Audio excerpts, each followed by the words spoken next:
posisi sebuah negara itu kan tentukan bagaimana pemimpinnya itu membangun hubungan dan membangun istilahnya itu marwah bangsa dalam konteks hubungan internasional.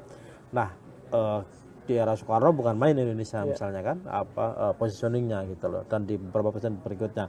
Nah, kalau di era Prabowo ini menurut Prof kira-kira apakah Indonesia akan menjadi negara yang dalam tanda kutip dianggap gitu ya dan diperhitungkan oleh negara-negara lain? Ya, kalau dari segi formalitasnya ya, Pak Prabowo luar biasa. Karena apa? Misalnya ketika Presiden Turki datang menyambut langsung di pesawat, itu secara protokoler sebenarnya nggak bisa tuh. Ya, harusnya ya, ada menteri atau siapa. Nah, beliau menunggu di istana. Tapi ini kan untuk menunjukkan kedekatan, ya kan? Lalu iring-iringan membawa tamunya juga beda gitu ya.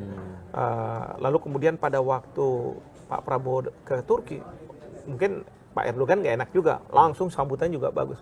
Artinya itu dari segi itunya bagus, ya. Cuman sekarang permasalahannya dari segi substansinya nih. Nah itu. Nah, dari segi substansinya, ngukurnya sederhana. Tim negosiasi kita bakal diterima dan berhasil nggak hari itu? Ya. Nah, misalnya seperti itu. Terus kemudian bagaimana para investor yang datang dari Timur Tengah itu benar-benar akan datang dan percaya pada Indonesia begitu.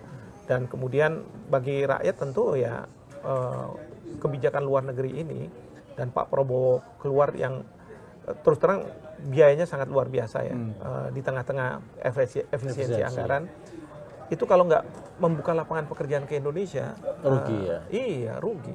Karena kan idenya adalah bagaimana lapangan pekerjaan itu terbuka bagi manapun negara. Sekarang adalah masa-masa the test of survival. Kita harus bisa survive dalam kondisi apapun. Nah, kalau misalnya kita Indonesia melakukan ini itu tapi tidak kemudian berdampak konkret. Tidak konkret dan tidak membuat rakyatnya survive, nggak ada artinya. Nggak ada artinya. That's poinnya ya. Poinnya seperti itu gitu ya. Mau keliling bolak-balik kalau misalnya nggak ada berdampak secara ekonomi misalnya, itu ya itu hanya pembiayaan bukan investasi kan. Bukan investasi ya. Kalau istilah orang ekonominya itu. Ya, sekarang itu kan bukan era yang ideologinya barat timur gitu, nggak lagi kayak begitu. Nah, ideal sekarang udah pokoknya ya orang bilang alirannya udah realisme. Kenyataannya seperti apa? Apa yang kita butuhkan? Yang realistis diikuti. Mana yang realistis untuk kepentingan rakyat kita, itu yang jadi patokan kita. Ini ada komen lagi nih, Prof. Dari yang nonton kita nih di podcast Lanturan. Madeline, Amerika sekutu takut dengan aliansi Indonesia, Rusia, dan Timur Tengah katanya. Benar gitu, Prof? Kalau di bawah Trump sih enggak lah.